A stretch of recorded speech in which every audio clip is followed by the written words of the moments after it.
What's up, weebs? Welcome back to Anime Lane, the podcast where we take you down the yellow brick road of anime and have a look at everything it has to offer. As always, I'm your host, Notorious, and joining me once again today, later in this episode when the introduction is done, is Shaun and Melina. This is another EX cut, bringing together all of the Mobile Suit Gundam Trilogy segments. And since this was all recorded back in Season 1, we didn't do the production rundown. So what I'm going to do is do that right now for you guys, just so you have a little bit of historical context outside of what I explained in the first episode. So the Mobile Suit Gundam trilogy was written and directed by Yoshiyuki Tomino, with music by Takio Watanabe and animation production by Sunrise. The first film was released in Japanese theatres April 4th, 1981, the second July 11th, 1981, and the third March 13th, 1982. It's licensed in the UK by Anime Limited. I believe it's also licensed in the US by Nozomi Entertainment. It's also available in the UK on Netflix if you want to watch it there. Not 100% sure about the US, and I believe it may be still on Crunchyroll, but it may just be the original TV series that's there now.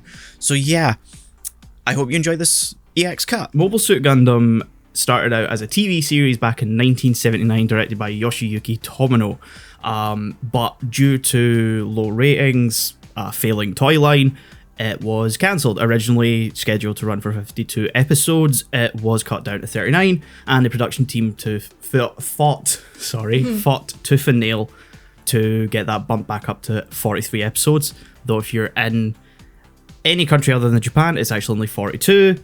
Because of episode 15 being cut from the international release, which I'll cover at some point, but this is getting a bit breathless. Mystery for later. Mystery for later. Unless you look it up. Unless you look it up, it's right there on the fucking Wikipedia page. Anyway, which eventually, come the 1980, a year later, work started to turn it into a movie trilogy. This happens fairly often with anime.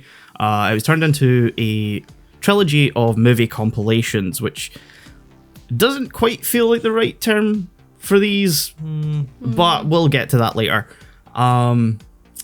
So yeah, after a couple of years off air, in 1985, I believe, Bandai, well actually they bought it over in 93, Bandai bought the toy rights and launched the model kits, and that was wildly successful and has spawned a 40-year franchise, which I'm sure we'll cover in more depth later.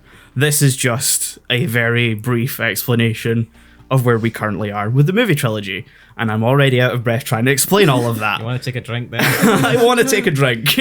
Like sort of relax a little bit. Yeah. Take a deep breath. That was a very, very nice and concise history lesson. Yes. Gundam is my area of expertise. I've done so much I've watched most of it at this point, and I've Built read some a of the lot about models. it. Built some of the models. I have the original RX 782, which is the one featured in this.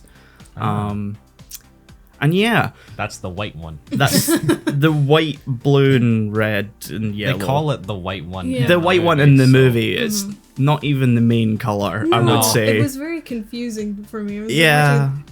It's confusing as well because there's they call it the white one and there's also a white base. Yeah, that was what always got me, is did they call it the white one because of the white base, which isn't even called white base, that's just what the Xeon call it. Yeah. Yeah. Because it's actually called the Argama. Ah. That's the actual... Is it the Argama in this one? Or is that the one I from don't Zeta? remember that word. Recall hearing that one. No, it is just called white base, and Okay. and the original Gundam, Argama is the ship from It Zeta just kind of Gundam. makes it sound like the white base gave birth to the white, you know? Yeah, I The get heir that. to the white base, the white one. The white one, yes. Yeah, who wants to kick it off with their thoughts? Sorry, that was my pop filter. We'll ignore that. Yeah. Yes. I don't know because. I have some thoughts. Okay, you should start then. It's the thing that bothered me the most is that the length of the movie was pretty long, and the pacing was so incredibly slow, which makes sense in context because it's a compilation, but boy is it difficult to sit through this. Actually, the pacing isn't really because it's a compilation. it's because that's just the fucking pacing in the original show for is. those set of episodes that this adapts. Okay. Because when we decided to tackle this or cover it on the show, it wasn't until like right before we started watching them that I looked into it and was like, I've seen the TV series, but I haven't seen the movie, so I don't know what episodes each one covers. So I done a quick look into it and seen for this one it covers the first 13, and my heart fucking sank because they're like easily like the lower part of the series. Because this part is very kind of villain of the week, which a lot of gets cut out. So you're saved from a lot in this version. It very much distills down just to the main story. My problem is that a lot of the side characters so far just have no character development whatsoever. Fully true. I can barely remember most of their names. Yeah, I don't know if it'll improve in the second one for the side characters. So. I know the story improves, but whether they keep all the character development, I'm not 100% sure. But like, and this one and definitely in 2, Ryu, the kind of test pilot guy that takes up the gun tank. Yeah, I know him. I can The big see him guy. in my head. Yeah. I didn't want to say the fat big guy. Yeah. But he's like very important for like the first half of the series, and so far he's just like in a couple of scenes, and that kind of bothered me. Yeah, it felt like he was being put in a very big responsibility. I was like, what the fuck is this guy? Like, why should I care? You haven't told me why I should care. Yeah, it's the same go with here? it's the same with like the guy who pilots the gun tank with him, Hayato, like the kind of short one. Yeah. He's in like 3 scenes or something. You also have Kai Shiden, who's another important character who you see get on the white base, and then you just kind of see him there, and that's He's like- the extent of it. I want to say the purple-haired prick, but that describes multiple characters. Yeah, I need a description here. He's the one that pilots the other gun. Is it the gun cannon? Oh, I think that's He's the whiny prick little- with- I think I know because I remember the name Yeah. for reasons I'll go into because we'll get to that. Because he's the one that when Frau and Sayla go to like find survivors that the before they blonde leave, girl? he's the one. Sayla's the blonde girl. Okay, because I had no idea what her name was. Yeah, throughout this entire movie. Sayla Mass. It is mentioned, but like I said, a Yeah, lot of the they side characters Yeah. just kind of, if they're not Amuro or Frau Yeah. or Bright to a certain extent, the movie does not care about them. Or Char as well. Garma. Garma. Garma. I was kind of worried that they would cut Garma's storyline like right down to its bare bones, but like they kept most of it in, thankfully, because he's kind of important to the Zeon's like driving force for the Yeah, rest of the I- story. Yeah, they end on that. Yeah, like, which was like when I was watching it, I was like, oh yeah, they did just like hold back on the entire thing of Zeon until the first like quarter of the series. It's not until you get to that end part where it's like, oh, they're space Nazis. Yeah, like at first I heard Xeon, like, oh, Zionist, man. Oh, never mind. I know what it is. yeah.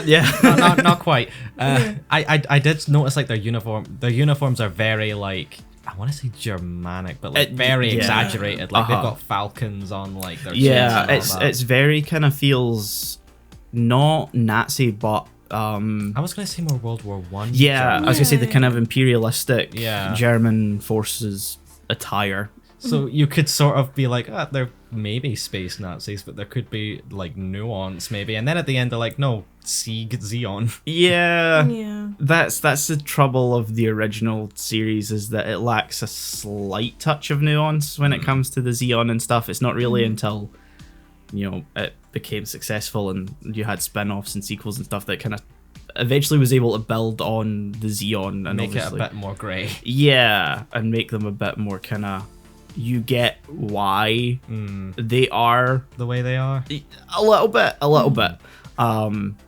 That's a whole thing for if we ever cover the origin, though. That covers Char's backstory. I feel like that's gonna be a while away. That'll probably be a while away. But yeah, it's a hard one that I'm not sure how to talk about, because I feel like I'm likely to stray into the story contents of Further Beyond. Because I understand wanting to defend it from your perspective. Oh, I'm not gonna defend this one. Like, holy, I love Gundam. The first series isn't my favorite, but I like the second half of the series. This one wholly just shows a lot of the flaws, I think, that I like. Even cutting out a lot of the villain of the week stuff, this isn't the strongest part of the series. It leaves a lot on the table to be explained and just kind of expects you to be like, go along with stuff for a long time. Just accept it and move on. I'm like, no.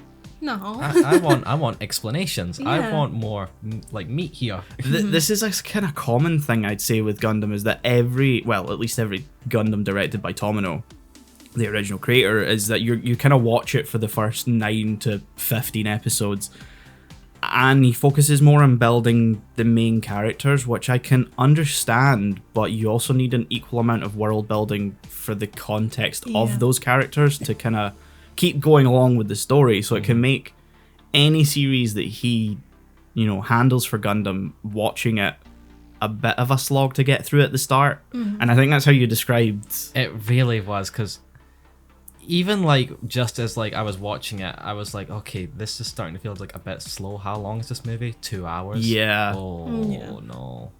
the next two are slightly longer. Oh god. Encounters in Space, the second film's only like a couple of minutes longer, but I think If it's more interesting, then I'm not gonna Yeah. care. yeah, Soldiers of Sorrow is the second one. Encounters in Space is like 20 odd minutes longer, but that's when like everything's Things happen. yes, The it climax. reaches what you would probably more feel familiar with from how I talk Describe about it, yeah. Gundam. Yeah.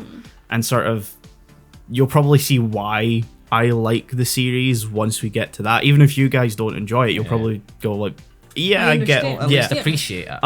Or you'll at least know by me why I like it, because we covered a bunch of stuff on sci-fi here on the show before, because that's my bread and butter, I guess. Yeah. I was a little disappointed by this one, I can't lie. My first time kind of revisiting the original series, and not the best experience. Not really, no. I don't feel like we can say much. How did you guys find Char? I know like it doesn't give him much character yet. I like him as a character. Like, the biggest thing that I didn't like about it, because he's one in the Red Comet. Yeah. They fought like 4 times.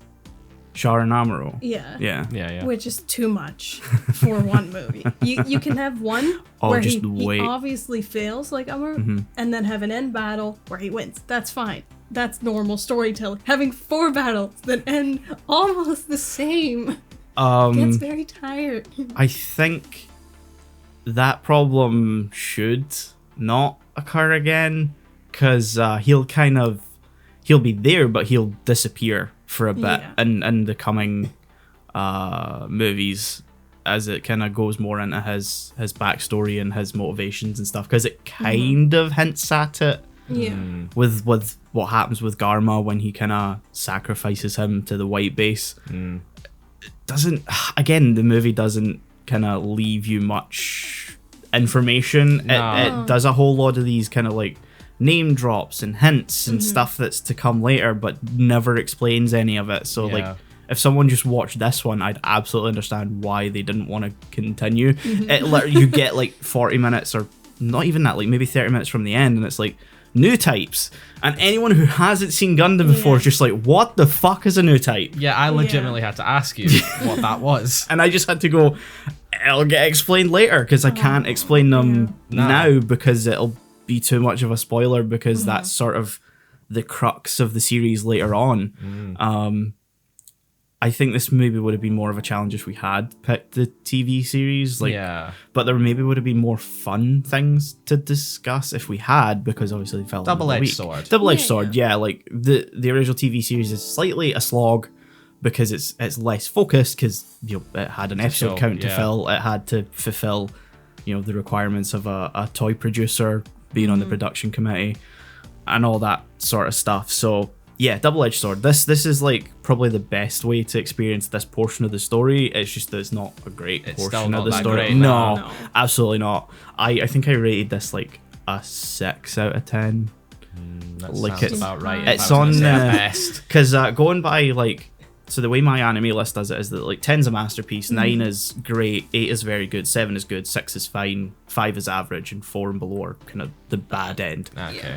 6 is fine. Like, it's Like- fine, but it's not It's not the worst. No, but it's not the not the best. best, and I wouldn't put it in average either. Animation's a bit wonky. I'm not sure if you noticed that the Gundam's proportions get a bit iffy a lot of the time. I was like, how big is this thing supposed to be? Yeah, that's a lot of the memes around the original series, is that like they just could not keep the proportions It's like whatsoever. the movie Cats that has the same issue, but it's more jarring there. Because at least, when you have an object in space, you don't have dimensions. You don't know how close or how far away you are. Cats. Yeah, I wonder if I can find quickly like one of the Gundam wide boy. I didn't want to make this joke, by the way, but every time I sort of noticed that, I could hear the Transformers noise in my head. Yeah. And that's the only Transformers joke I'm making, I promise. Because there were times where they were fighting in space, but they kind of were animated to look like they were standing on something. And I was like, he's just a boy. He's just standing in the empty space. It becomes a bit better, and Zeta has a much higher production value. Good. Wait, I clicked open image. Oh, there he is. Oh, that's a wide He It's is a wide wide. boy. Yeah. I'm sorry for any listeners who can't currently see this, but if you literally just look up wide Gundam meme, it's like the third For or us, fourth it's like image. the fourth image on here, yeah. But he is a And then you wide have- boy. Oh, boy. That's the Gundam version of Wilson Fisk right there. Yeah. So the proportions can get a little bit fucked here and there. It's especially noticeable when he has to move in a 3-dimensional way. But it's like the late 70s, so Yeah, I forgave it. Yeah, I think- I just knew it was the time. you kind of have to take Gundam as a product of its time. A lot of the time it's competent. Then there's some times where the pitfalls of the era show up. Yeah. Once it kind of hits the 80s and production values kind of went up a little bit, things became a bit more solidified. Yeah. I will say, in terms of just the art, that the parts I usually did were the more dynamic drawings when an explosion happened or a battle came up. I liked those. That's something I'll Yeah. always give Gundam, is that it's always had nice explosions. Yeah. That got me through quite a lot of Zeta, because not to put off Zeta or anything like that, it's fucking depressing. It's heavy, it's dark. It's like a response to kind of how a lot of the earlier episodes of Gundam were a bit cheesy, a bit villain of the week. I mean, So to be fair, it feels like from what we were getting in this one, they do sort of delve into sort of darker elements. Yeah. 'Cause it does feels get I've forgotten his name.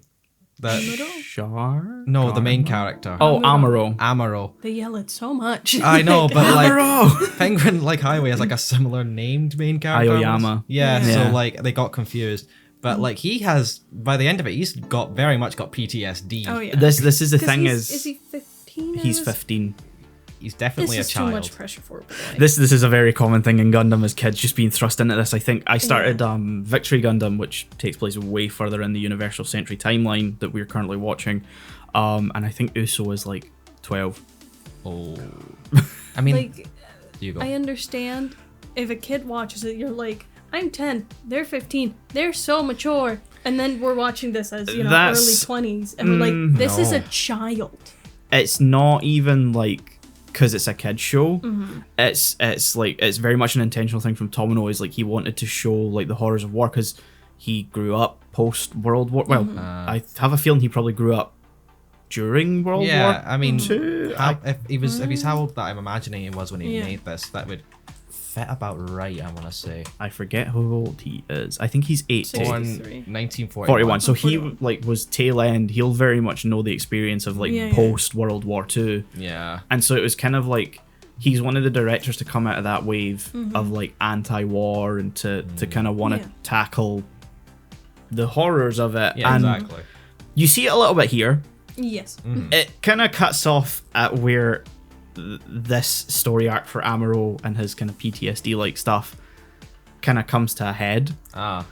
Which is literally the first episode that the next one will adapt. Fantastic. We're going to open up the second one, and he's like, oh god, I can't do this. To which he'll be slapped 5 times. Yeah, that'll persist till about halfway through the next movie, I think. Great. But like I said, stuff happens and things get a bit more more focused than they currently are as well, because it's a bit all over the place with subplots and stuff like that.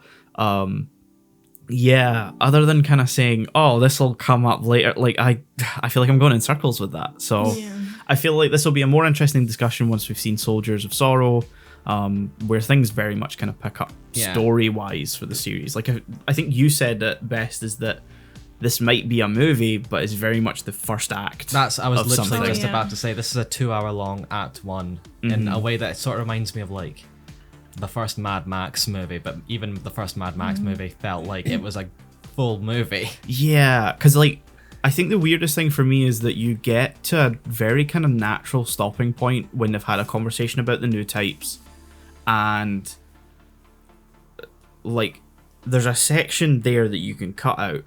It's straight after that they introduce Rambaral, and then he fights Amuro, and suddenly you have the speech with Jiren Zabi, Garma's older brother, I believe.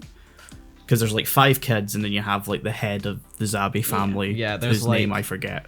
There's a thick boy. That's I Dozel. remember the thick boy. Yeah, that's Dozel. The Okay. sister. Yeah, there's the sister. That's At one point I wasn't sure if that was like the sister or the mum. I think Yeah. that's Kycilia, the sister. Yeah. Because Garma brings her up quite a lot, I think. Yeah, because he says, I want to prove myself to my Yeah, sister. I don't think he specifically names her. No, yet. he just says my sister. Yeah. And then there's like the one who looks more like Garma but older and like sort of taller. I think that's Jiren, yeah. Okay. I'm interested to see where that goes. Yeah. It kind of leaves, like it says, a lot on the table for that whole Yeah. thing, because like in Soldier of Sorrow, that'll start actually going into their family dynamic and the story that happens with them. Okay. So that will be running kind of counter to what we're seeing with Amuro and the White Base, which is a good dynamic because you have more than just, we need to leave this space colony. Yeah. Okay, we've left the space colony. Well, we need to go to the moon. Okay, well, we're at the moon. Okay, well, we need to go to Earth now. Okay, well, we're on Earth, but we're not where we're supposed to be. Okay, well, we need to go where we're supposed to be. This is now suddenly reminding me of like, not like just Star Wars in general, like specifically like The Last Jedi when they have a whole plot dedicated to the rebels just moving. Yeah, you're right. To like, I think it's Crate is the planet, and even then, right after that, they leave then anyway. Yeah. Except this movie does it like 3 times, whereas Last Jedi was like 1 time only. The until, like, best, the very end. the best comparison I could think of for the first Gundam movie is Are We There Yet? I haven't seen it. Where it's I've going heard through a bunch of great motions, things. but we Yeah. haven't reached any destination. Yeah, we're not there yet. No, it's No. just basically moving between a bunch of different locations with some light story Yeah. stuff happening. Get to the point already. I'm very sad about some of the kind of translations in this version, though. And I don't know if it's because I felt like I could feel that like Yeah. some things weren't quite as right.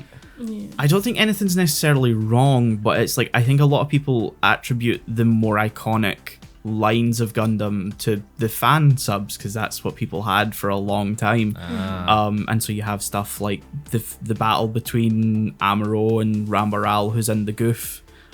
Some of the mech names are fucking hilarious. I'm in imagining this. a giant robot Goofy. There's one later called Big Zam. Hell yeah!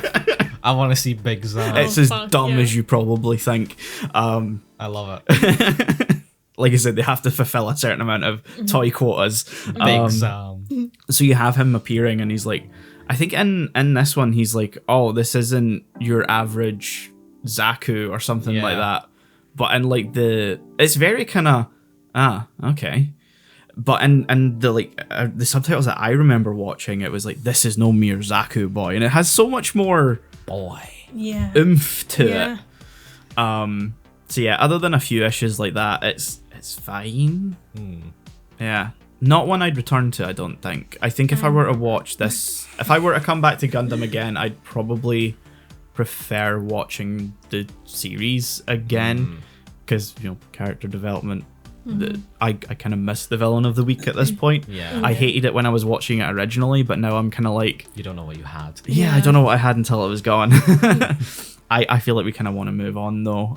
There's one thing I do want to bring up because I've written down a counter for the amount of fucking slaps in this movie. Oh, Oh, that's God. yeah. Because by the third one, well, you already told me, like, as I was watching it, like, oh, this happens quite a bit in this one. This is a recurring thing, not just in this one. This happens in Zeta as well. Oh, fantastic.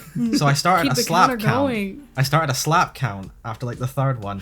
There are 6 slaps in total in this movie. Oh, that's a drop in the bucket. And there's one, like, sort of gun stop hit, but, like, that's sort of, like, not as impactful. Yeah. Because it's, like, Yeah. it happens to, like, the mum when, like, she's hiding. Oh, in the yeah, bed, yeah. and the soldier sort of does it, but it's not given any, like, focus. Yeah. Yeah. But I counted it anyway. And I've like subdivided them into who gives what a slap.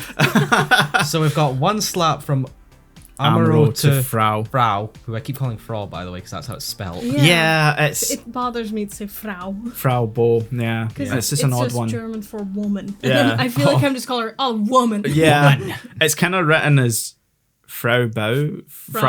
I just said Frau Ba. Frau Ba. Yeah. Frau. I'm going by like how they pronounce it in the film, which is Frau. Frau. Yeah. I try to do that, but like when I'm reading the subtitles, my own voice overwrites that, Yeah. which is why I'm so terrible with names. in these See, movies. I've hit a point where like I read subtitles to understand it, but I'm only parsing them Yeah. and like picking up the words I don't understand. That's so fucking bad. Anyway, Trying your best. Yeah. But yeah, one to Amuro to Frau, which Yeah. was even more fucked up because that was right after she saw like her mum and granddad died. Yeah. contextually, I sort of get his like, not why he did it, but like kind of the situation. I get that he was trying to push her to Yeah, like, snap out of it leave. sort of thing. Yeah, But like, still. yeah, he it's a could have bit done off. something You're else. just, snap your fingers in Yeah, her face. that's would what have I, done. Yeah. I was thinking you would do. 1, 2, I've got here blonde girl to Kai. Sailor Takai. Yeah, when he's like going into like the base. 2 from Bright to Amuro, Yeah, that's which happened like back to back, I think. I feel like that's way less than actually happens in the first 13 episodes as well. Oh, cool. This is the censored Because version then. funnily enough, it's known as the Bright Slap. Ah. Because he's usually the one doling it out. I shouldn't laugh at that. One from, I couldn't remember how to spell her name, but so I put Icelandia. Oh, Iselina. Iselina, yeah. Close enough. I literally put Icelandia, Icelandia. in brackets or whatever. Iselina, who I forgot existed and has like Garma's whole thing. And I'm watching it and I'm going, oh yeah, she exists. Yeah. They focus on her as well. They She's do, got a and plot line. she's got like a full episode in the original series, and I'm like, yeah, they just do not give a fuck after the original series about her. Okay, we've got our designated princess character. Let's Like just she'll go. she'll be important in the next movie. I figured. Like she'll come back Okay. up again, but then it just won't. Like she'll not be there Yeah, again. she was dating Garma. Garma, she was Yeah, Garma's. well, she was Yeah. going to be his fiance. yeah. Yeah, they were half engaged, maybe. They had a whole thing where Yeah. like. It was like, from what I got, like a secret sort of Yeah, romance. because the Yeah. Zabbies probably wouldn't agree to it because she's a commoner, I think, or Mm. because she's from Earth. I think that was it. Cause she's Probably a bit of both. I mean, Yeah. she seemed pretty, like, high class to Yeah, Yeah. exactly. She seemed important. Yeah. To And the- But even say compared to the Zabbies, who are, Yeah. Yeah, like, The they've people. got... I mean, the Sovereign guy's got, like, a fucking cape and yeah, Yeah. and her dad is very much like anti-Zeon, so like that. Yeah, Doesn't help. no, shit. Which is why he slaps her, which is, like, the 5th slap. Yeah. And then the final one is it Ryu or, like, Ryu? Or... Ryu. Ryu to Amuro. And that's the final slap. So I don't know what kanji they use to spell his name, but I feel like I need to bring this up. Go ahead. Ryu is the Japanese word for dragon, Ah. which is not anything close to how I would describe Ryu No. in this. No. I've met many characters throughout my time with Japanese media called Ryu, Of course. primarily the Yakuza franchise. Okay. I was And- thinking Street Fighter. That's the one that and always there's comes also to Street mind. Fighter, and all of them are closer Yeah. to their namesake. Yeah, because they're usually like action characters. Yeah, Ryu is just kind of there. He a boy. He's surely a boy. Yeah, I mean, I'd pat him on the back. I'd hang out with him for a bit, but you know, yeah. I feel like he Ryu. doesn't seem like a battle comrade. No, I feel like is Ryu like 23, 24? You said he was the oldest. He's which the oldest threw of the me crew. Way off. Yeah, he's the oldest. Bright is 19. The captain of the the guy who gets Yeah. made captain at the end of the film, Yeah, 19. 19. I was shocked too. Oh, God. Obviously, most of the people who now work on the bridge of this military class vessel are like 15. I love how like some official came over and like, well, you've handled yourself pretty well so far, so continue. They're like, we're children. Yeah, like help. I was when we bring it up earlier about Amuro being 15 and stuff. Like the only like real adult there is like bedridden, and he's like, well, they've used child soldiers. Why don't we? This is the weird thing. Bright gets made captain. Okay. The captain kind of disappears. I was wondering where he went. Yeah. I think he's dead. Yeah, I'm pretty sure they just did not include his death scene. I was pretty sure that like by the end of the movie, did that guy die? I'm almost certain he's dead at this point. Yeah. Also, where's Amuro's dad? Oh, Amuro's dad. So at the beginning of the movie, One of my notes is legit. Where dad? I legit like forgot he existed. So in the beginning of the movie, when Amuro first pilots the Gundam and he destroys the first Zaku, which blows a hole in the colony, his dad's one of the people that gets sucked out. Now I can Could've put in confirm more he's effort not there. dead. Oh, Okay, cool. Like because I think I was halfway through and I was like, we haven't seen his dad in a while, and so I just kind of appointed a guy to be the dad. I was like, I think that's him. Nah, You are father now. he'll come back up later, I think. Yeah, I got that vibe from when he like met like his mum Yeah, again, but yeah. it's a story for another Story for another time. Yeah, so that was Mobile Suit Gundam 1 because it doesn't have a subtitle, annoyingly. time. Yeah. It also had the same issue that Mystery of Mamu had for me, where in the end there's too many flashing screens to the point of nausea. Yeah. Which is a product of its time, I suppose, a bit. No, because I was also surprised by this. It was legit. At some point, I just kind of turned my laptop. Yeah. And I was like, if I miss it, I miss it, and I'm just gonna accept that. That kind of caught me off guard as well because, like I said when we watched Mamo, I was like, yeah, the Blu-ray had like a warning. Nothing on this.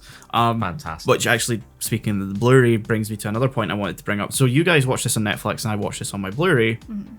And I put on the Blu-ray and had this entire moment of, oh fuck, I may have asked you to watch the wrong version. Because I forgot that for, I think, the original DVD release, they re-recorded all of the audio for the like surround sound mix. So the narrator, all the main characters, and all the sound effects, well, mainly the character and narrator, all sound older. Because it was recorded in the 90s, so like 20 years later. Oh, the same people as well. The same people. Oh, okay. And obviously the sound effects, I think in this one have like a very kind of certain sci-fi sound to them. But from what I heard of the kind of beginning of the movie, they sound far more realistic, which just seems odd when you're watching it.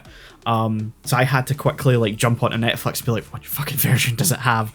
And it just says Japanese original, and it doesn't mention 5.1, which usually Netflix indicates if it has. I've seen that before. So I was like, oh, thank God. And then I tested it and was like, yeah, this is the narrator that I'm used to. Because it was the narrator that kind of made me notice something was off. I'm sitting watching it and I'm like, this is not the iconic voice I'm used to. And I'm like, the music sounds odd as well.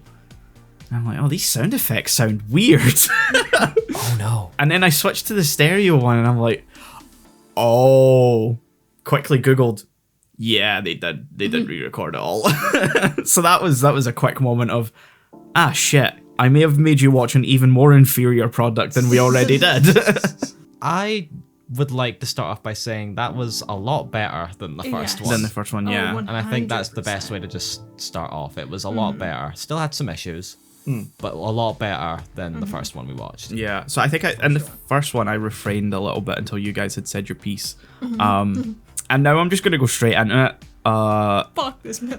Great for the first half. Yes. Then the second half really just trips up and is fully just sags until the last kind of 30-ish minutes. Yeah, I think I can agree with that. I still enjoyed the second half as a thing, but like it did sort of start to slow down a bit more. Yeah. I think they really built up the fight that was kind of in the middle. And so, we're used to storytelling where that would be the end. So you kind of get hyped up to expect the ending, and then it's not. And you kind of go back down to go back up again. Yeah. And so that like for your attention span, especially mine. I was like, oh god. Oh, I paused the second half so many times because I was just like, I'm bored. I'm so fucking bored. I watched it in 2 goes because I made the mistake of starting in the evening. I wish I could have done that, but I watched it. I watched it the night before we were recording it because I've had no time beforehand. I watched it like not the night before, but the night before that because I knew I was gonna dedicate like one movie like a night. Yeah. So I knew I'd watch Gundam and then Lupin. So I also kind of really couldn't watch it in 2 settings, and even if I did, I feel like the second one would just be worse to sit through after I paused it. Yeah. So I just sort of had to get through it in one go. Yeah. It does kind of like, you feel even more, I think, that it's a compilation movie once you get into the second half, because suddenly you're in like, I feel like the second half leaves like 2 episodes fairly untouched in what they cover. There were a few scenes where I'm like, yeah, roll credits. Yeah, It I was about to feels bring that natural, up because like the one that stuck out to me first was like the scene where like Amuro just sort of clicks his heels and jumps and like freeze. Yeah. And I was like, hell yeah, standing tall. Just sort of the credits roll. You know, the funny thing is like Matilda, you know, she obviously dies in this movie very unceremoniously. I have to be reminded which one she is. She's like The redheaded redhead captain. one that like all the boys on White Base. Yeah. Captain, Lieutenant, I forget her rank. Yeah. I think she's lieutenant. I don't really care. Head girl. She was cool as fuck. Yeah, She was cool. and And then she died. Yes. the thing is, watching it, I was like, they have not cut out a single scene of hers. That is just That's how it? much Wait, she's really? in. Yeah, No. I because thought they she's not had. part of the White Base. No, She does yeah. just fuck off for like 15 episodes. Oh. Wow. Yeah, because this one covers episode 16 to 30. That's So it more covers than I more than the expected, original one, the first film, which covered 12. That Yeah. sounds about right to me, I'll be honest, when I was watching it. Yeah, and like you can definitely tell that it covered like a good chunk in the first half, and then it was like 2 episodes maybe, and then it was like maybe a couple other episodes super condensed down for the final act. And I feel like the spy stuff is only really kept in because that's when Char comes back just out of nowhere. Yeah, because I think the Rat Comet was too heavily featured in the first one because it was like we're having the final battle of the episode like 7 times. Yeah. And then this one I was like, did I miss him? Like, did I just miss it? Because I feel like he Yeah. should be featured more prominently. Char No. only shows up for like what feels like 3 scenes. Yeah, because once Garma dies in the original series, he does just disappear for a long time.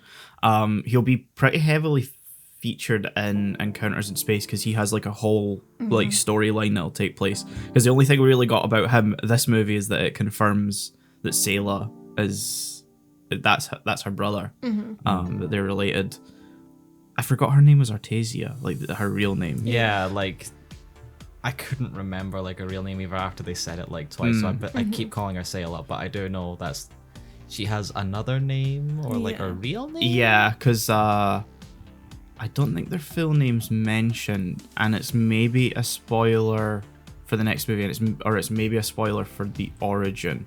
But they have like a family that they're attached to. Okay. And I don't want to bring it up in case it's like a To be thing that safe, comes up yeah. in the 3rd movie. Char's real name is Casval, and her real name is Artesia. I won't mention their second names just in case. Be safe. Yeah. But yeah. Like I enjoyed this one a lot more. It did just get a bit boring as it went on, I think.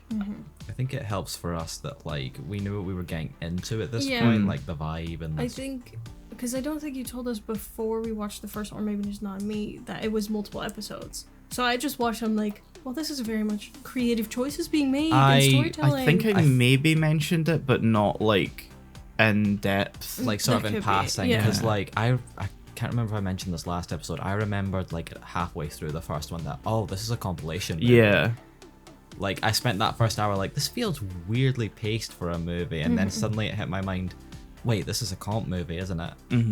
So I'm not sure if you've told like me before. Possibly. I It could feel like also I've, be that I just forgot. 100% yeah. possible. I think I maybe brought up when we were like planning out the episodes, and I was like, okay, so let's watch this. I maybe like briefly mentioned it, but I probably didn't go over it in too much detail because it's probably something in my brain I'd be like, we'll talk about that in the episode. Yeah. But yeah, it would have definitely maybe prepared you guys more for how that one felt. Because I think if you watch it going in and knowing it's not gonna go how I think it should go, like, set up, confrontation, ending, because it's very much multiple ones. Kind of, you can sometimes tell, but sometimes you can't really. So there's missing parts as well. I think if you're just prepared for it, it's a lot more enjoyable. Definitely. Although I still, having seen the original series and knowing what I was getting into, the first film is a struggle to get through because it back ends everything that's like kind of important to the narrative until the very end. When they reveal the Zeon and like I feel like they could have cut Rambaral's section from the first movie and like just had him like watching that as like a hint of him coming in the next movie, and then shifted that so that his whole story was like contained. Yeah, because he's like sort of the main bad guy for this one. He's kind of like once Char disappears, he kind of becomes like the main villain that they're up against for like a part of the series. And obviously, it being a series, that's what happens. You kind of go through different antagonists before you reach the final main boss. Which more fights with Char coming up. Yay. Look, as long as it's not so many times to the point where I'm like, again. I think like the upside of like obviously when they fight here and then when they fight encounters in space, it won't be like just him and his Zaku going up against Amuro and the Gundam. It'll be like Char will be in different like mobile suits and stuff like that. So there'll be variety. They set up a rivalry, so they need to kind of follow it through. Understandable. So one thing I did notice, because we spoke about obviously Iselina, Garma's girlfriend in the first movie, and I was like, she'll show up in the next one because her storyline isn't done. And she's just not there. Yeah, I completely forgot she existed until you mentioned her, like, as I was watching it. I was watching it and like what was her name? Hamon? Yeah, Rambaral's wife. Like she dies, and that's like the end of Rambaral's story arc. And I was like, because he's dead and now she's dead. And then I'm suddenly just sitting there like, where's Iselina? Where's her part? Where's Icelandia? Because like she has this full thing where she like gathers some of Garma's troops and like attacks the white base. And she dies, and even though they don't know who she is, like the white base give her like a full funeral and respect and all that stuff, and it's like that would have been a great moment to put in the movie. But at the same time, I also get maybe why it wasn't in this one, because you had the whole thing with Rambaral, his respect for the white base, even though they're enemies, his death, Hamon's death, Matilda's death, Ryu's death. Miharu as well. I don't know if the spy girl doesn't really count to me. No, I suppose it counts for Kai. Yeah.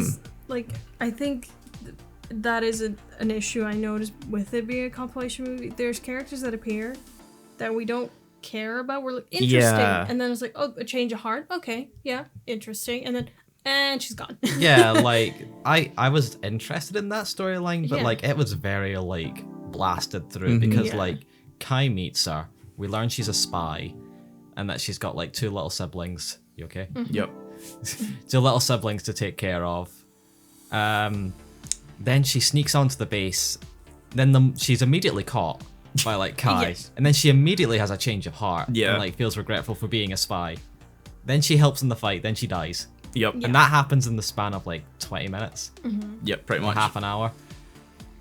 And I was like, wow, that was a nice side story. Didn't need to be here though. No, it was like, you can look at it, a change of heart in these situations is always a nice storyline, but I wish it was better developed. But I understand from a timing perspective, you couldn't delve more into it, because then that would have dragged on even I feel more. like that storyline maybe would have had a bit more weight if we knew more about Kai, because Yeah. in the original series you've seen him be an absolute whiny little bitch, which you sort of get from like the first movie and the bits of this one, but like we've only really focused on him now. Now, yeah, it's the same with Ryu. Like his death is like a massive turning point for the series, and we only kind of started seeing him in like a handful of scenes in the lead up to his death. Yeah, I remember seeing him. Oh, I liked him.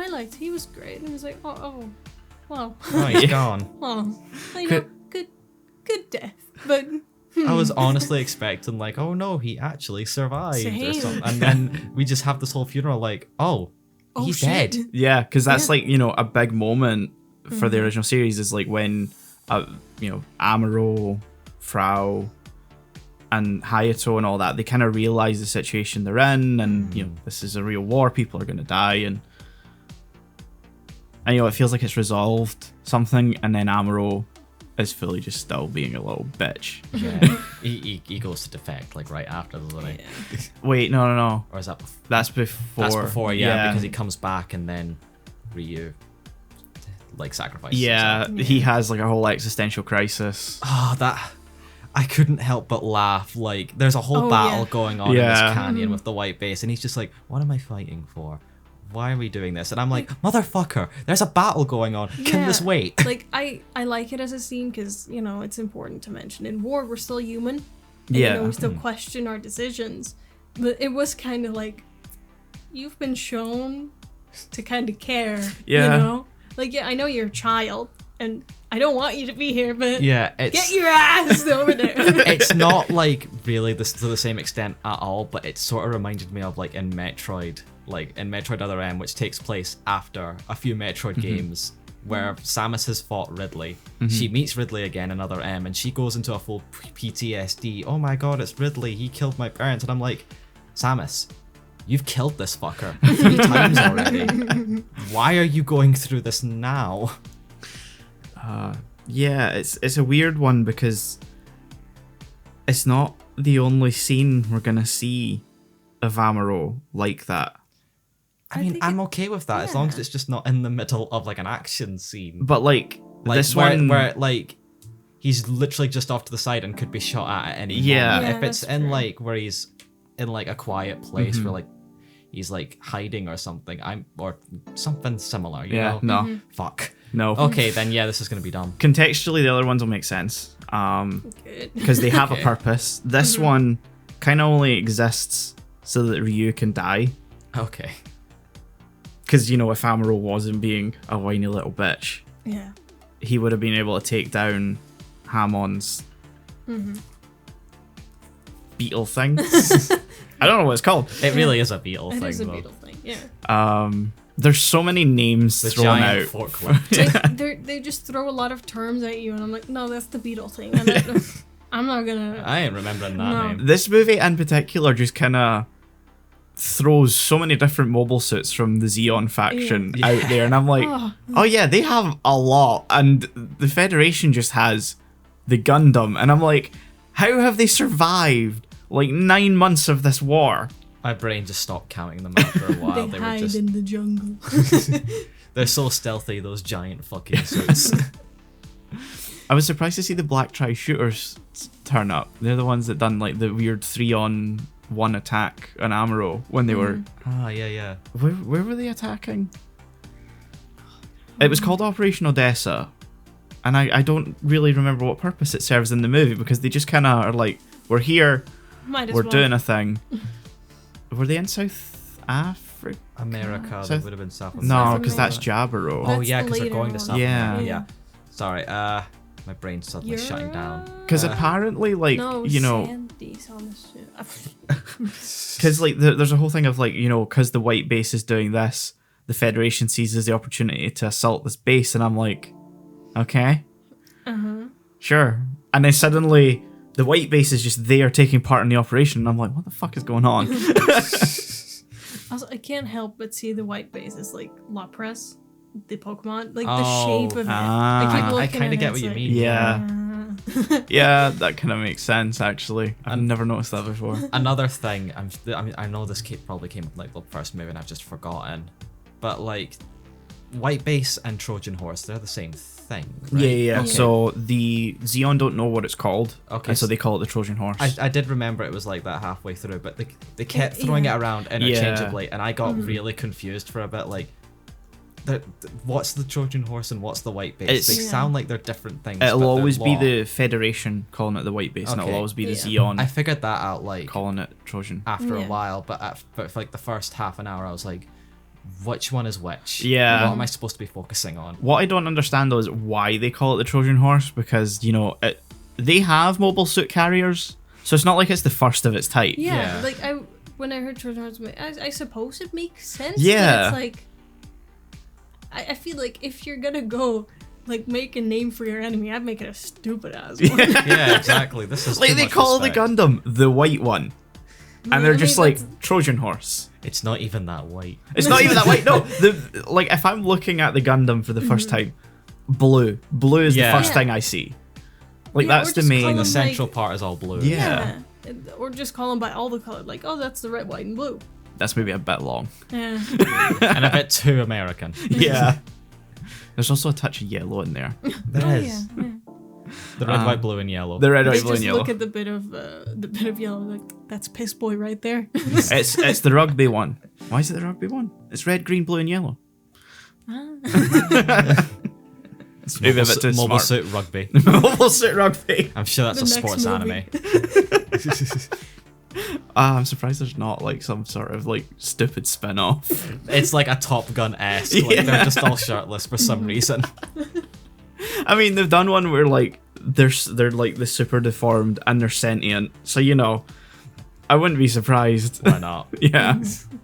The weird thing is watch about this movie is that this movie takes place like, so we have the confrontation with Rambarel, and then we have Operation Odessa, and that is literally the starting point of the new Gundam game that just came out. Oh. Oh. That's the one you're playing. That's the one I've been playing, yeah, SD Gundam Battle Alliance.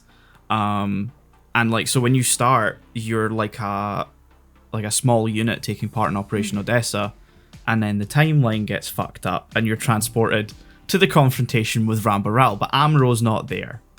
So you have to fight Rambarel. But then he gets swapped out with one of the Gundams from a different timeline. Video games. I just wanted to mention that it was weird that I was playing that and then sat down to watch this and was like, huh, I've just experienced this so many times because I had to grind a little bit to level up my mobile suit and stuff, and I was like, fuck, I've seen this scene so many times. Barry, stop fucking up the timeline.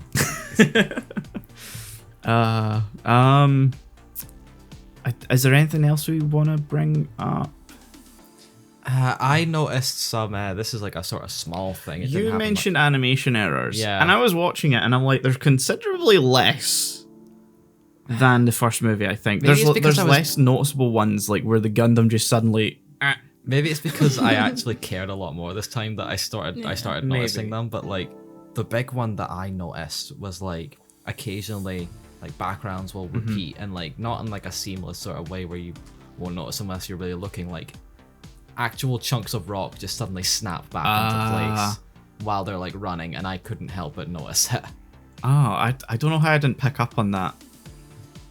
Melina didn't either because we Well, were talking I about watched this it on earlier. a shitty laptop, so I watched it on a big 43-inch TV. I really don't know how I didn't notice it. I don't know how I noticed it then. Like I couldn't help but it notice could, it. it could just be you're hyper fixated on it, and you're yeah. like, not that you're looking for it, but when you're suddenly looking at a certain corner, you're like, wait a second. Yeah. That was probably it. Yeah, Yeah. like my eyes just sort of glazed on like one corner, and I just spotted it, and I couldn't stop after that. Because I thought you were going to bring up the background that they introduce in this one, where like when Amuro's fighting, and it's kind of like a hint that he's using like his new type abilities during the fight. So like when he's taking on the three guys, and he's like jumping over them and all of that sort of stuff, and the background turns to like a kind of psychedelic-esque pattern and stuff. Yeah, I thought you were maybe going to bring up like something like that because you mentioned something flashing, and I'm like, I could see how that could be. Yeah. Compared to the last one, because I think we all agreed the last one was too flashy, and we all got Yeah. nauseous. Yeah. This My eyes one didn't strain this was time, thank great. God. Yeah. Because it's especially like near the ending with the last one, so I think we were all just kind of sitting like, oh my god, Yeah. I'm so done. And that doesn't happen this time, which makes it a more, Yeah. enjoyable experience. Yeah. The next one's gonna have some like proper psychedelic scenes, but not like flashing, but more good. like pretty colors. There was one sort of like scene like that though. It's when Sayla and Char meet again in this one. Like they sort of spot each other. Char says like something. Is it Char or Char? Sorry. Char. Okay. I was saying Char. I didn't mean to. But like he says something, and then suddenly everything goes all like pink and blue and stuff, and I couldn't help but think, I've now made everything psychedelic by seeing you. That happens more in the TV series. Like it's something that doesn't come up too much in the movies, though. Interestingly, there's like quite a few scenes like that, especially where like Amuro's piloting the Gundam and he'll like kill someone. He's like, oh fuck, I've killed someone. That makes sense. Yeah. Yeah, I think this movie had a better touch on like children in war. Yeah. Sometimes it was mentioned a bit weirdly, like when the enemy were in the white base and they were like the 3 annoying ass little kids. Yeah, they're like, Yes. oh my god, there's kids here. Anyway. Those fucking Rugrats, like they were a little annoyance in the first one, Yeah. but I hated them by the end of this movie. And like the last 20 minutes is dedicated to them saving the day. I had to tell, I was talking to my boyfriend about it. He was like, oh, how did you enjoy the second one? Because he didn't watch it with me. And I was like, so at the end, these children go into this place, they're like, there's bombs. So what they decide to do, because they're children, is take the bombs, get in the car, Drive and them into a drive chasm. away. And which are like, it's a very heroic thing to do. But you're like 4 years old. Yeah. Yeah, I was like, I am watching a Rugrats episode. A very heavy Rugrats episode, but a Rugrats episode nonetheless. And the final scene of this movie, like before, is it before or after like that little conference that like Mariu and Bright are in? Oh, Mirai and Bright. Mirai are like, and I can't remember if it's before or after, but the big fuck yeah end moment of this film is the kids get to stay. Yeah. That was... Oh yeah, because the kids get to stay, the white base leaves and the credits roll. Yeah. Which I want to say, like, oh, we are supposed to connect it to these kids and we're supposed to be happy that they get to go on this warship. But, like, the rational part of me is like, I don't care if the kids want to stay. Yeah, Get them off get them the off. warship. Yeah, it doesn't matter what they fucking think. Get them to somewhere They're else. children. Yeah, they're actual infants. Yeah. Second note, by the way, get someone else to look after them other than Frau, because she's clearly way too stressed about them. I love knowing where that storyline I'll goes. fucking die. No. I'll tell you now, they don't die because I feel like that would just be like a hair too far. Yeah. I know it'd be a hair too far, but like, I don't mind. They fall into the ocean and we don't know what happens. Look, there's a convenient like well that fits them all just right down there. If we could just throw them in, Yeah. no one would care. If you hate them now, Oh, God. just wait till we get to Zeta. I'm going to strangle them. You're gonna strangle one of them. I want them to be on part of the abuse counter that I've also made for this movie.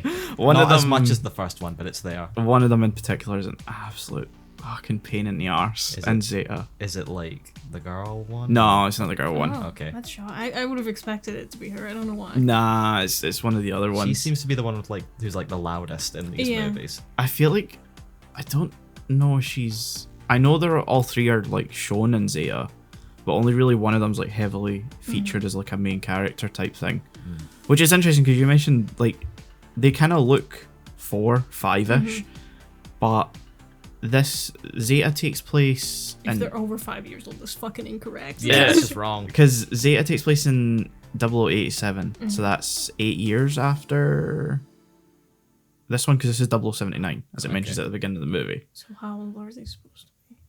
Well, Katz, which is one of the guys, is like 15 in it. Fuck off. I thought Amaru was 15. Amuro's 15 now, yeah, but you know, like Time. time. But he hasn't fucking aged.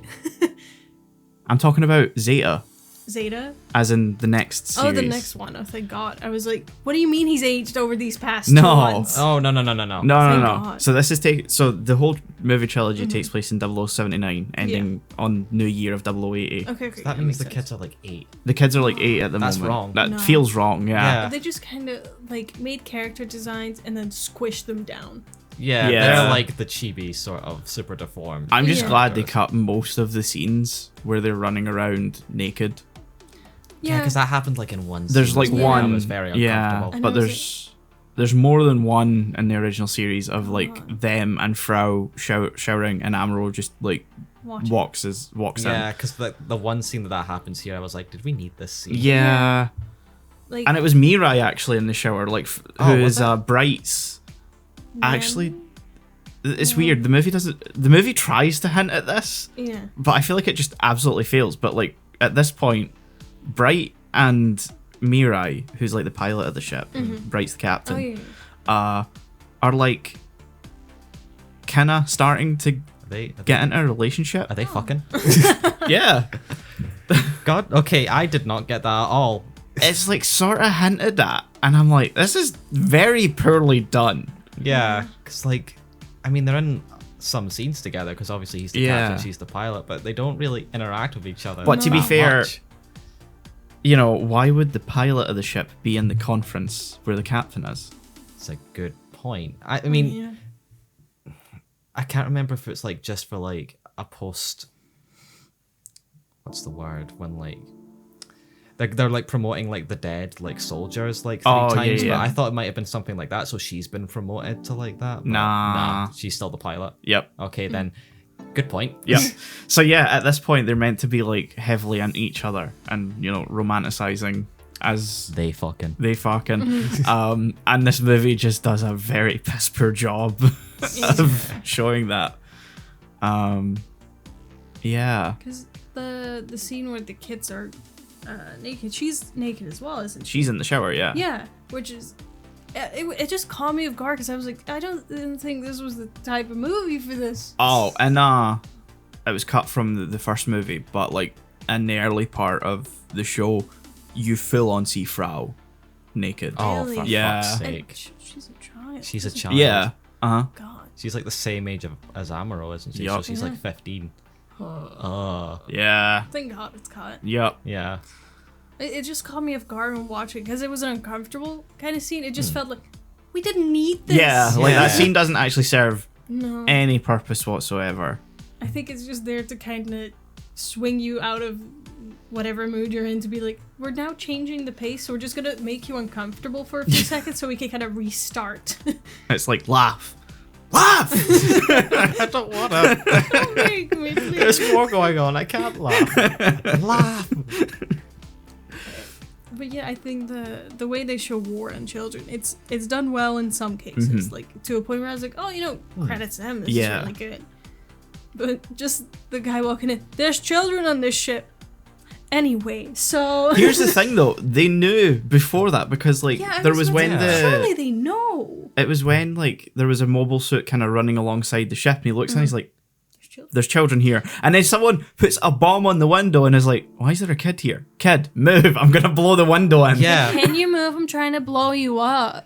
Like I did like because those are like the Xeon soldiers. Yeah. isn't it? I mentioned this as well. I was like, I like how the Xeon soldiers are all like, what the fuck? These are children. That's fucked up. And then Like, don't the proceed Xeons to have a back no off child from policy. Like they're like, we don't allow children on our ships for obvious reasons, and here they are, the good guys. But then Rambaral sees them and he's like, fuck it, there's kids everywhere anyway. Yeah. And then later in the movie, you've got like the bomb like setters who are like, tie up the kids and just blow them up in like, the base. And I was like, oh, okay, that sort of undoes that policy there. They could legit tell the kids, yeah, we're with the Federation, just follow us. Okay. They could have done that. No time. Bomb the child. It's like, I'll just tie them up. I'm like, why? No time sets the bomb to half an hour. Like, yeah, couldn't they? That's the thing that always bothers me in movies. Like, you don't have to have a very long time, or just enough for you to get out. Yeah. They were out. Yeah. 10 minutes, my guys. I'm sure you can make it out that Yeah, in that time. Like, I know, be safe and everything in case of traffic or some but shit, but this is a war. that's excessive. Yeah. You need to strike fast. If the Xeon do anything, it's not striking fast. No. No. Absolutely. I think that's the end of. I Yeah. think we've said all we can say. Yeah, the biggest note is just better than the first Better one. than the first one, yeah. definitely. Still some issues, but I definitely enjoy this. I'm Understandable. actually looking forward to the third one. Yeah. I'm looking forward to seeing how it all ends again because I haven't seen this since 2015, I think. So yeah, I'm interested to see how I think about it now. And yeah, getting to see Char's backstory, I think that would be interesting because Char's kind of just been here. I'd like to know more on his character because he's like a popular character. Yeah. Isn't He is very popular. Yeah. So yeah, I want to see why. Yeah. At some point, I was like, we haven't seen him. Is this him? Is this him? Is this him? Sailor sees No, any, they make sure you know who he is. Sailor sees any blonde person in a vicinity. Brother. That's another thing though about like this is like Sailor wants confirmation that Char is her brother. Speaks to one person who just gives her the vaguest like rumor. He just showed up one day and he's blonde. That's my brother. Yeah, all she's right. just like, Surely it must is my brother. And I'm like, huh? What? Feel like we need more validation. I would love it though if like then they met and he's just like, who the fuck are you? He's like, I'm not your fucking brother. Brother? Brother. Brother? I'm an only child. Who the fuck are you? Other blonde people exist, you know. Just blasts her. So this is the conclusion to the original trilogy of movies. Who wants to start with their thoughts? Well, I watched it a few too many days ago, so I'd like someone else to start so I can refresh my memory. I am currently trying to refresh my memory in this moment of time. Okay, I guess I'll start then. It's very much a movie of two halves. Yes. More better than 2. Like I feel like This for one's all had of the best these, pacing. Yeah, I will say, as I was watching them, I do think these movies are getting better and better as they get on. I think like when I was looking at my list and like my scores, it's gone 6, 7, and 8. So like the final one matches the score I gave to the TV series in the end, and I'm like, that makes sense. Yeah. And yeah, like it's better paced than 2. It doesn't hit a point in the middle where you're like, oh god, please just finish already. It is weird though, in that you have suddenly the Zabbies are all just back. Yeah. After being completely absent in the second movie. Yeah, because like they come in, they have actual characters this time. Yeah. Because you only saw them for like 20 seconds in the first one, Yeah. and they were completely absent in the second one. So it was good to see, like, is it Degwin? Is that like the Sovereign? Degwin's the Sovereign guy, yeah. He seemed interesting. Yeah. Like, he was a sort of, you knew he was a bad guy, but like he seemed a sort of Tywin-esque the weird sort of thing in is like control. I watch it and I'm like, I don't think he was the bad guy. I think he's wanted the best for, you know, the space people. Space noids, I think they call it. Can't remember. Space citizens. Space citizens. He's wanted the best for them as like an independent from the Earth. Yeah. And then it's been Which isn't like an inherently bad goal or no, anything. but then it's been the way his, you're you know, executing. his family. Yeah. That's kind of they're just doing it in a fascist way, which is, Yeah. you know, And not I- nice. And I think it's more been Jiren and like the, you know, the kids that have yeah. pushed it along that route more than he has, Hmm. because you know he fully calls out Jiren as like being Hitler and is like, oh, okay, because this is this the third one in a row Yes. Yeah. that we've done. Where They've mentioned Can't Hitler, keep getting away with this. and it's like it's all been different ones. No, there was Yeah. 2 Lupin actually. Lupin. Yeah, to Lupin, but like, still. as soon as it's mentioned, I'm like, oh, for fuck's sake. Yeah, I paused and said to Shaun, I'm like, for fuck's sake, it can't keep happening. Fuck off, you Nazi ghost. Fuck off, ghost. Oh, piss off, ghost. But then, like, annoyingly, that like conversation is like extremely important to understanding Jiren's, you know, mindset. Yeah, because he's like, sure. You're like, oh, you're actually agreeing with this? Oh, this is okay. Yeah, that wasn't my intention. Yeah. Bullshit. Like, Degwin's doing it to fully be like, look, you're being an asshole and you got to stop. And he's like, well, that sounds great to me. Like, Yeah. what the fuck? Like, you're really fucking shit up. Like, this other guy that fucked shit up. He was like, sounds like a great Oh, guy shit, to me. that's Yeah. awesome. It's weird that they call the time that happened the Middle Ages. Yeah. I mean, or the I middle suppose era. it'd be the middle for them, wouldn't it? What year does it take place? Well, it takes place in the Universal Century. it's- I thought it was like Middle Era, not Middle Ages. So I I don't- can Oh, make Middle the math. Era, maybe. So that makes. I feel like that makes more sense. Yeah, maybe. Because I'm not exactly sure what the UC matches up to with AD.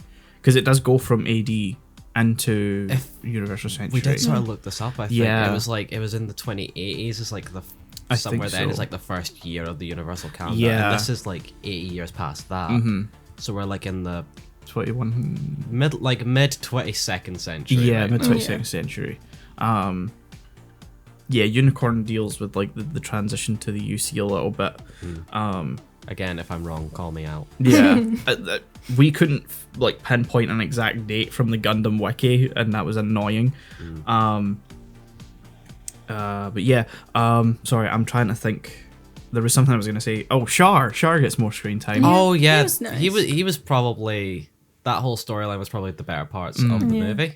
Not Yeah. well, not the better parts. The entire climax of the movie, I'd say, is Yeah. my favorite part because that is just balls to the walls action Yeah. everywhere, and it was just a feast for the eyes. Yeah. And at that point, I was so into it. I think this is where the animation gets like the most competent in the series.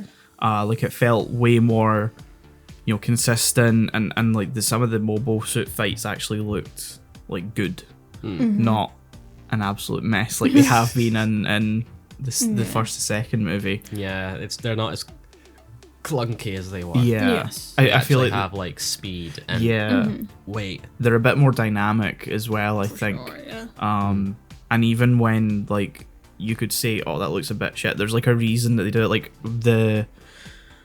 at the end when Amuro is fighting Char in the Zeong. Yeah, that the base, the space. Yeah, base. he's in that weird mobile suit that like the head comes off. Yeah. And like the Gundam, he's like tracking him, and so like I want to state, by the way, the imagery of like the Gundam head just attacking. Like, I mean, I'm gonna call it the white one, even though it's not white, which is Amuro's one. Yeah. That one sort of being slowly destroyed. That got to me a little bit. Yeah. Because that was like, oh man, I've been following this for like 4 hours now. yeah. And now it's being destroyed, but it's sort of undercut by like the image of just this floating head one. Yeah. It's like shooting like, is it lasers from its straight up lasers from its mouth? I think or- so. Yeah. It was like I can't not laugh at that. The Zeong is a weird one for sure. But it's like in that scene where I think Char's mobile suit head thing's like up in the shaft, and you've got the Gundam at the bottom, and it like it moves really quick. It's supposed to move really quickly, but they do like the ghosting effect where you see it move in stages, Yeah, and they yeah. like kind of cut frames of the animation out. I think that looks really cool. It's like Yeah. one of those moments to go, this is all happening extremely quickly. At that point, it's a stylistic choice, Yeah. not like a budgetary problem.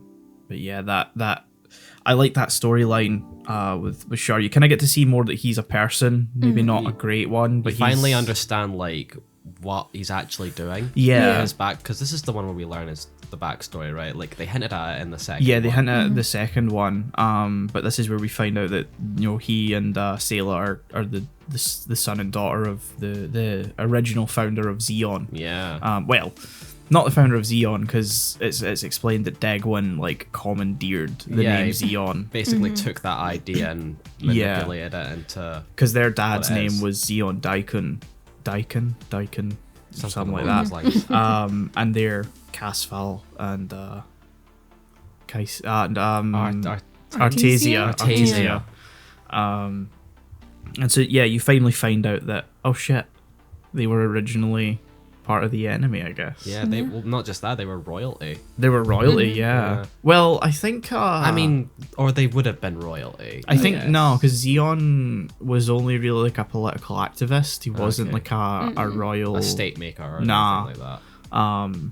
because it wasn't until like they killed him and like established the Republic of Zeon. Is it the the Principality of Zeon? Yeah, principality. That there became like a royal family type Okay, thing. okay. That was like established after. Okay. Then they're like, it was, I think it was nearing the end where at first the first guy died in the solar thing, right? Oh, the solar ray cannon. Yeah. Yeah, that- The first guy died. Someone else took the reins. then they were killed. Oh, yeah, so And you had then- Degwin, who gets killed by the solar ray cannon Yeah. by Jiren, who just is so nonplussed by that. Yeah, I he was killed his legit own like- dad. Was he in there? Oh my god! Yeah, like it's weird that happens and you go like, holy shit, they've just killed the sovereign guy. Yeah. He's supposed to be the big bad. And then Then weirdly there's for just- like the next few minutes, no one mentions it or brings No, Yeah. any because points to I it. was like, what just happened? And everyone's like, this is happening. I'm like, no. Everyone's- Something else just fucking happened. Everything's just sort of like weirdly calm to the moment where I'm like, did they accidentally put that scene in there and it wasn't supposed to be, or At did first I thought it was something like- glitch? Oh, maybe it's like an illusion. They thought they died, because surely they'd tell me if he died. At one point, I thought I was being gaslit by a fucking Gundam movie. But yeah, like, once that guy dies, the other one takes his place. Yeah. Yeah, the son. Jiren takes place. Yeah. And then his sister, Kycilia kills Yeah. him, yeah. Caecilia's, and I'm like, okay, sure. That's the thing about this movie. Yeah. Absolutely no one is fucking around. Like, Yeah. No, and then I was like, well, you know, sure, she can take the reins. And at some point, Char just pops on front of her. I'm like, don't you fucking do it. I can't do another. I can't do this again. No, there's no discreet killing or anything. No. Like that. No. She straight up shoots him right this through. this the is like skull. the point where we've hit like pure war. Yeah. And like everything's just going to shit. It's transitioned very well over the three movies. Like, Oh, they yeah. kind of, I don't want to say ease you into war, but Yeah, but I think they take it from, you know, minor conflicts into this is the major battle to end it. yeah. And like it slowly ramps up. You've gone from skirmish to full on end battles. Yeah. Yes, for sure. Like it was hitting like Return of the Jedi like levels of like space battles and stuff, only with giant robots. And Yeah, stuff. and you kind of feel that in the way that like Amuro is actually competent at piloting finally. He's gotten used to it. Yeah. Yeah. That's good. Like, one thing I noticed that we have a new character as well. Lala? Lala, Lala. yes, Yes. yes. Who appeared, only then to die. Fucking Swan Girl appears, Yes. says you have nice eyes, refuses to elaborate, leaves, and then comes back with the. Antagonist. I was gonna say antagonist. I'm not sure if anti-hero or like anti-villain. Because, like, we had a first scene where they introduced her, and I was like, oh, please don't let this be a one-off thing. That'd be fucking bullshit. If Yeah. they're just like, here she is. And ya. I don't know what happens. But then, you know, they run into each other again, and I was like, oh, that's good. Yeah. That's good. You know. Then Amuro kills her. Yeah, but he kills her. and then he But sort of trips out for a regrets bit. it. Yeah. Yes, so that's his new type awakening. Okay. Yeah. So he's been aware of his new type abilities for a bit, but when he encounters Lala, who's also a new type and is like She's very honed strong her as well. abilities, yeah.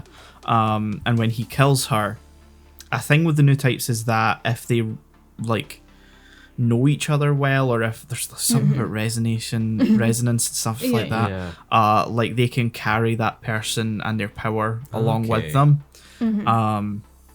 So Call that a Horcrux. so Lala kind of becomes like part of Amuro's power, and so he Okay. becomes stronger through Yeah, it. because like, I really enjoyed the conflict between Char and Amuro. Like, you killed her because, you know, Char put her into battle. Yeah. They were like, well, we can use this shit for war. And I was like, what the fuck is she here? And then kills her. And she's very head over heels for like Oh, Shaun. yeah. Yeah. So like he can just sort of tell her to do anything and she'll do it. Yeah. So it kind of is Shaun's But he's fault. also I into liked her it, because yeah. she's like, wear Yeah. a fucking spacesuit, you dumbass. And he's like, only because you asked. And it's like, all right, just fuck already. Come Yeah. on. We know where this is going. Like, I like their relationship a lot, and I wish it was explored more, kind of. Like, maybe have her in the Yeah. second movie. Like, I know it's all Yeah. pre-made and it's then cut and stuff. Like, I would have liked to see her in the second one, just so we, you know, kind of carry Yeah, over agreed. knowing her. I don't think the original series actually goes that in depth into her. Anyway, Sure. like I think a lot of what we see is just Yeah. it, because I think there's very little cut. Like once you get to the final conflict, I think there's very little cut from Oh, that. Yeah, because that I felt think, like yeah. one big full sequence. Yeah, I think that's maybe like the last maybe 3 episodes or so. Okay. Because like, you know, cancellation, and they just kind of had to end it, so it's like suddenly war, and you're like, okay. To be fair, for the way these movies were like pacing, I was sort of just very happy for that to Yeah. sort of come in because we've talked about this a lot, but these movies are very long for obvious Yes. reasons, but that can sort of make them a little bit of a slog. 100%. And like, this is the longest one, but it feels like the shortest one when you for watch sure. it. It's like, I want to say the last half hour flew by, and that hasn't happened for any of them. For No, me. yeah. Like, the end was always the part where it's like, oh my god. Yeah. Because they usually have the big battle in the middle, which, you know, just happened to be like that in the timeline, which is fine. But it made you kind of hype yourself up for the middle, and then you're just like, what now? Yeah, Like- which was, I think, the second movie's biggest issue. Yeah, that their climax was the children. Yes. Yeah, these fucking kids, which I'm very glad we're They were not really focused on at barely in all it. in this And who movie. saved the day still. Fuck right Yeah. off. I'm ignoring that. Yeah, That's like at the very least, that's like one little bit of this movie Yeah. compared to like the last third of the second one. Yeah, this is Yeah. true. It's tolerable at that point. I do love how the film ends with, it's you know, a very good ending. yeah. Yeah. For a series that's been very like pessimistic, it was a very optimistic ending. For sure, yeah. And then, you know, you have the card at the end. Which makes no fucking sense. Yeah. What does it say exactly again? It's like, and now for your consideration for your knowledge of the future, and you're like, what the fuck does that even Yeah, mean? I pause. I'm like, I speak this language, but fuck, I don't know what this Yeah. means. Like, so you know, you start to dissect it for my consideration. Okay, I'll consider the knowledge. What? Yeah, and it's like, we're not in the future. And like, I get, you know, this is like, this comes after the original series in terms of production. And like, it was a case of, you know, oh, maybe we can still make it popular. I don't get it. Because like Shaun said when I mentioned that, he was like, I was expecting a trailer for Zeta, and I'm like, that would be cool. But Zeta was still like 6 years off at this point. That was the whole Yeah. thing, because I forgot, like, just because these movies came out not long after the series. Yeah, finished. so the series finished in 1980, and then the films would have started like maybe 8 months after. Yeah, so I kind of forgot that. So I was like, wait, so these movies maybe it came out like a little later. So maybe where this is them going to be like, okay, if you're a fan of this series, you'll know Zeta, and this is what we're hitting at here. But no, because then you said like, oh, Zeta doesn't start until 5 years after this. Yes. And I'm like, Oh. huh? Yeah, because So there's just nothing. you almost feel like this would have been released in like 84 or 85 to like hype up Yeah, Zeta's that makes release sense. and, It's and like pulling refresh Marvel. Yeah. and like refresh people's memory of what happens, and then no. It just stops after that message, and it's Yeah. like, that's the end of the film. Yeah, because I'm like sitting watching it and I'm like, what's gonna happen next? And nothing. Yeah, and then it just goes back to the main menu and I'm like, cool. Well, Yeah. Well Okay. then, I think it was Tomino's way of going like, you know, like leaving the storyline and the characters with, you know, the audience and stuff like that, and you know, and maybe hoping that something would come from it after that. But I think at that point, like, there was very little precedence in the way of massive sequels to these sort of series. They were always kind of one and done affairs. because I think the three of us are all very used to Marvel, and every like after credit scene will hint at something or give some extra context Yeah. for something. So you know, my mind is just kind of gone to expect. I want to see someone climbing from the rubble. Shocker, they're alive. Yeah. you know. which it did sort of. I'm not sure if this is me just being completely wrong, and if I am, call me out. But during the credits, we do sort of get like a ship, and that sort of goes away. I'm not sure if that's just the Federation ship. It probably is. But the way it looked like it was Char just sort of Yeah, it going looked like away. Char. I legit again pause. And You're was like, looking at me. I don't know. Am I right or am I It's wrong? Char. It's Char. Yes. Because that is like one of the very few scenes they've added to the movies, because his fate was left pretty ambiguous okay. Yes. in the original. Because I mean, I was sort of saying that, like, okay, I know he's not dead because Netflix is now constantly recommending My Char's God, my counter, recommendeds are counterattack. fucked. Sorry. which are apparently very, very far away from actually watching in terms of like if we're doing this chronologically. Yeah, we still got 2 other series in between this. I mean, we can maybe skip Double Zeta to watch Char's counterattack and come back to that, because it's Double Zeta concludes a storyline from Zeta, but Char's counterattack concludes Char's storyline from Zeta. in that case, I kind of want to watch that after Zeta. Yeah, that's how I did it when I was watching it, and like I went back to Double Zeta to finish one of the character storylines from Zeta, because it's weird. Like Double Zeta was so like poorly received that they just kind of ignored it and Char's counterattack. Ah, nice. Like it takes place after, but that's like their most acknowledgement of it whatsoever. Okay. But yeah, seeing that sort of ship with like the sort of silhouette of Shaun just going away, I was like, okay, cool, that's nice. He's alive. Yeah. Confirmation we will see him again. Because at the end of the series, the last time you see him is when he blows up Kaecilia's ship. Which is fucking metal as fuck. Yeah. Because he's got like a fucking laser bazooka and he shoots her through the head. Through the head. I legitimately went, fuck yeah. Yeah, and then he just like reappears in Zeta and you're like, hold on. Didn't you die? I got better. I'm good. I'm not dead. I'm getting better. I feel at ease. Yeah, no one was fucking around in this movie. Oh, no. Like It was very battle heavy, as Yeah. expected. I think, again, you have to kind of go in knowing some things, and then they're the most fun to watch, I think. Yeah, because I told you about, Shaun and Amuro, Yeah. the different mobile suits. I forgot about Dozel.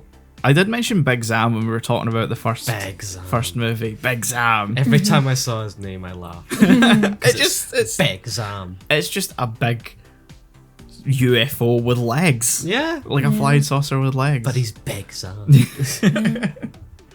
We also had some relationship drama. Oh, in this one, which I fuck. was Yeah, like- that was another thing I wanted to bring up. Was it Fucking Mirai? Mirai and Slager. Fuck me. That it was such classic, like rom-com-y almost to me. I was like, But here's What? the weird thing. no, it's like I'm secretly married still, but don't Oh, worry. no, We're talking about we're that talking one. about We're something that talking happens We're further. talking about Lieutenant Oh. Dickhead. Yeah. Oh, that If felt, yeah. I want to bring up, to finish this joke that we've been doing for some the reason. abuse counter. The abuse counter. I counted only one this time. Apart Yeah. from But- the general pain of war. It was It was a big one Yes. though, and it Yes. was because I hadn't learned his name yet. I had to look up his name later on, so I've just called him Lieutenant Dickhead. yeah, that makes sense. That's fair. To Mirai, it is like one slap comes out of nowhere. Yeah. And I it's was like, not just any old, pardon? like, a little tap. yeah, it's like like a- proper. It's a full face, hand to the It cheek. is Yeah. full like Yeah.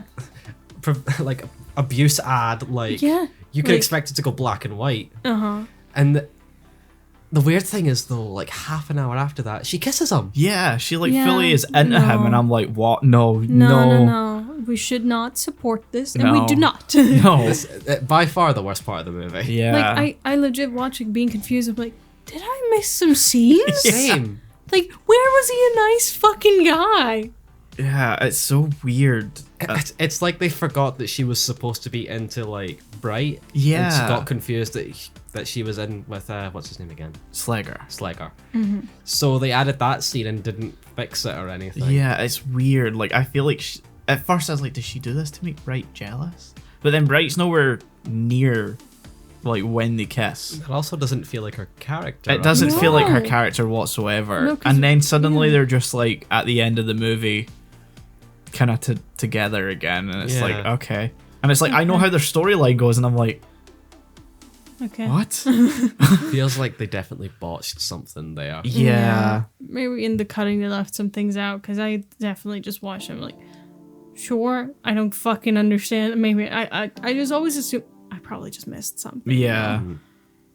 And this one, I think it's maybe safe to say they cut out some stuff with him, because I feel like I remember him being in it a little more than that, because he joins them at the end of the second movie. He was kind of a very sudden character for me. I was like, Yeah. who the fuck are you? Where you come from? Yeah, because he does join them at the end of the second movie, Yeah, right? he gets on the does. ship. I remember. And there's like, what, 13 episodes in this one, I think it was cut together. So there's probably been some stuff with him that's got like cut out, but nothing that I feel like could explain Mirai wanting to, Lock lips. yeah, To give it a term. give it a term, yeah. Such a weird, like, very much goes against Mirai's character as well. Yeah, She's 'cause not she's that so sort out of of... nowhere. The sweet shy one kind of, Yeah. and to just do that with Lieutenant Dickhead of Yes. all people. Yeah. Slugger absolutely not abiding by the law. Like, she's sort of sweet, but like capable as well. And Yeah. like, she's smarter than this. Yeah. Mm-hmm. I'm disappointed in you. Yeah.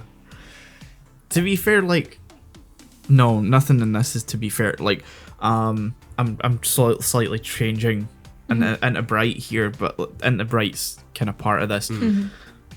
He is a bit of a dick He is a bit of a dick, Yeah. yeah. during this, and like I get he's clearly into Mirai and but he was a dick. Yeah, You know? like, there were better ways to like display, I guess, frustration. Yeah. Because like, up until now, he wasn't always the nicest character, but you could understand he was under like constant Yeah. threat of Yeah. like losing the ship and stuff because they were constantly being chased. But now that they're on the offensive, it's like there's no real point for him to be Yeah. a dick, other than, I guess, to imply jealousy, which they don't really do. It is there to imply jealousy. It's just not very well done. No. Yeah, it's a weird He part. sort of seems a bit of like a bitch Yeah. about it because he's like, you be happy, I don't care, it's fine, and then he just goes into like a huff. And then the movie doesn't really do anything to address it either. No. And I don't know if the series does. I don't think there's ever a part where they like reconcile or like, admit to each other that, oh, I want to bone your brains out. Nice. Nice.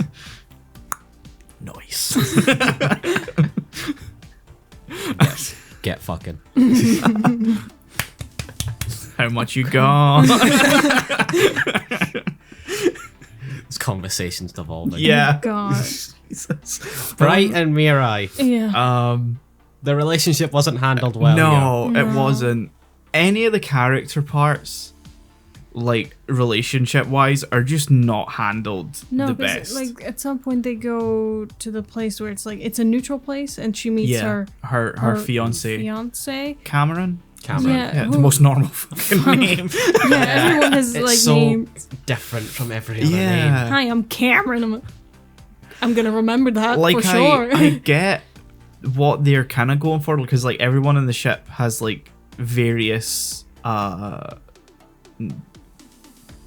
what's the word, like not national, but like International, like their names are vibe. from different, Yeah. feel like they're from different, Diverse. places. Cultures, Yeah, yeah. a diverse name, like from around The world. the world. Yeah, Makes sense. Yeah. which makes sense, space colonies and stuff like that. And you just have like the most like Basic. Anglosphere name Yeah. of Cameron. It's like okay. But I Amaro, Fra, who was useless in this movie, by the way, Yes. but we'll get to the Yeah. that point. Sailor, Bright, Cammy. like he was a whole. He's just fucking weird to me. He's like, we're gonna be married. She was like, did you ever look for me? Like, you just fucking left me. It's like, He's like, I sent sent- some guys. I sent people to look for you. why didn't you look for me? Didn't you want to find me? It's like, the people were looking. No, So I paid it's people when to she look asked for that, you. he's like, why did I look for you? There's war on. And it's like, my dude. Motherfucker, Like- you're not in the war. Yeah, it's like, he's like, there's a war. Why would I look for you? I sent people into the war to look for you. It's like, so did you care enough to look for me? I was in the war. Why don't you get me out of the war? There was part of me half expecting like him to like sacrifice himself. Kinda, yeah. Yeah. Because he was like, "Oh, you're right, war. Yeah. I'm so sorry you've been in this war. Let me help you." Nah. Because there's like the full scene where they're like escorting them out of his, it's side 6, I think. I Yeah, think side so, 6. Of their like colony air Because that's the space. neutral colony. Yeah, the neutral colony and stuff. And then like you see them being chased by the Xeon, and it's like they leave, and you're kind of expecting Cameron to like fly in and take a stray shot or something that was meant to Yeah. hit the bridge, and you're like, yeah, that's typical. No, But he that just- doesn't happen. He just kind of, He you're like, just kind of "Cameron, cries like a little Cameron?" bitch. You're just waiting for him to do something, and he's just like standing there, like, "Oh, come on, no, get your fucking ass up."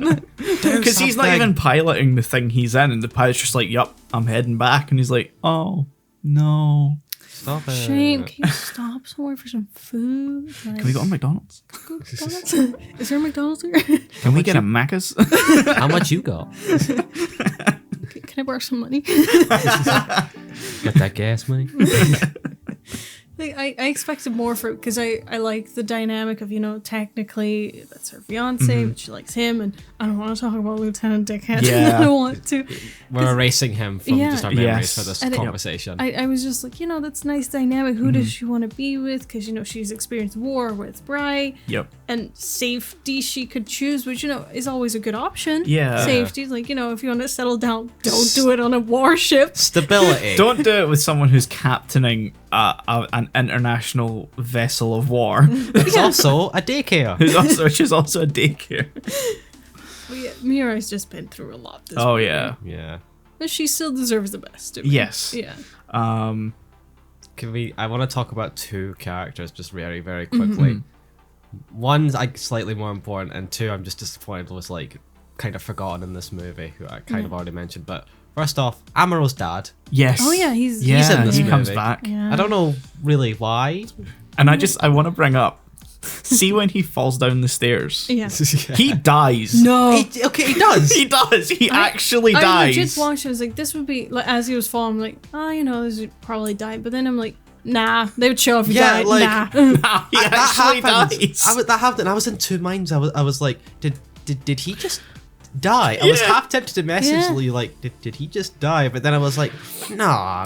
Surely not. That's his death scene. I made a point like, God. if he doesn't pop up again in this movie, I'm just going to assume he died Yeah. there. And then I forgot about him. It was kind of sad to see. Because Yeah. he kind of turned into a little boy again, seeing him. I was like, oh, it's so sweet. And then his dad's fucking off his nut. Yeah. It's a bit sudden. It's I'll say. the way that he like meets his dad and he's like, oh my god, you're suffering from oxygen deprivation syndrome, and then No. they just fully brush past it, and I'm like, no, that's not an explanation. Movie, Movie? Get back explain. here. Explain what the fuck that is and how it Yeah. really affected him. Because the last time we saw him was at the beginning of the first movie. Yeah. Yes, where he gets sucked out into space. Yeah. But it was very sad to see, You Yeah. have a little boy, looks to his father, and his father, the Gundam. It's like, father, no. Gundam. Here, put this in. It's like a dead rat. Here's the thing though, is it's like Amuro's father was always kind of distant.